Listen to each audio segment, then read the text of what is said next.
आज से माखन मथुरा नहीं जाएगा। जाने भी दो नंदलाल। धूप बढ़ गई तो सारा माखन चौपट हो जाएगा, और माखन बिगड़ा तो कंस महाराज का क्रोध। हे भगवान! तुमने कंस महाराज का क्रोध देखा नहीं है लल्ला? आग लगा देंगे नंदगांव में। यमुना के होते हुए आग कैसे लग सकती है? अरे लल्ला, तुम न समझोगे ये बात। जाओ खेलो अपने सखाओं के साथ।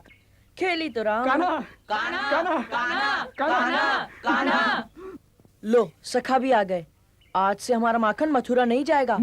ये भी अच्छी रही कि गैयों की सेवा करें हम, दुएं हम, माखन निकाले हम और खाएं मथुरा नरेश। ये कहाँ का न्याय है? कहाँ का न्याय है? अरे कान्हा, कंस के राज में न्याय की बातें इतनी ऊंचे स्वर में नहीं की जाती। बस जाओ खेलो, हम लोगों को बहुत लंबे जाना है। हाँ।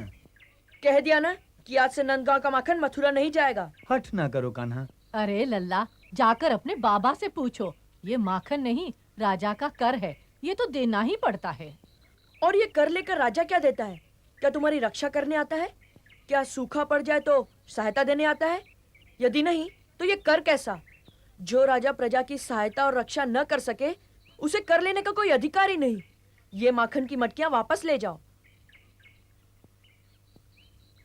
अब आप ही कुछ कहो नंदराय जी।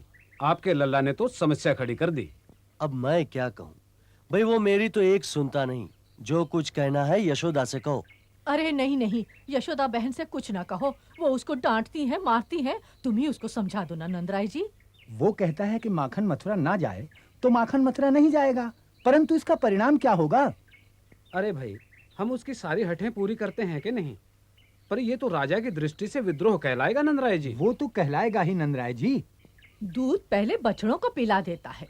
माखन चोर ऐसा कि कोसों से माखन की महक सूंघ लेता है। कहीं भी छुपा दो तो खोज लेता है और अपने सखाओं के साथ चट कर जाता है। गगरी फोड़ने तक तो ठीक कि चपल है, पर यदि माखन मथुरा नहीं पहुंचेगा तो क्या होगा नंदराय जी? आप कंस को तो जानते ही हैं नंदराय जी। नंदगांव से भागकर हम कहाँ जाएंगे? आप यशोदा मैया से कहिए कि अपने कान्हा को तनिक समझाएं। माखन पर पहला अधिकार राजा का नहीं, बालकों का है बाबा। परंतु कान्हा, यदि बालक राजा न होता तो हमारी माता हमें राजा बेटा कहकर क्यों पुकारती? देखो कान्हा, राजा बेटा और राजा में बड़ा अंतर होता है। यदि माँ राजा बेटा को माखन न खिलाए तो वो सेना लेकर थोड़े ही चढ़ाता है। और फिर हमें तो माखन और दूध राजा को कर के रूप में भेजना पड़ता है ना, समझे लल्ला? जो राजा भविष्य के हाथ से माखन छीनकर खा जाए वो किसी कर का अधिकारी नहीं है बाबा। प्रजा अपने राजा को अपने अधिकारों की सुरक्षा करने के लिए कर देती है बाबा। नंदगांव का बचा हुआ माखन ही राजभवन जा सकता है। यदि ऐसा न हुआ तो मैं आज से माखन कभी नहीं खाऊंगा। हठ न करो कान्हा। क्यों हट न करो? कान्हा, कान्हा, कान्हा। भैया, अब माखन मथुरा नहीं जाएगा क्योंकि मेरा कान्हा मुझसे रूठ गया है।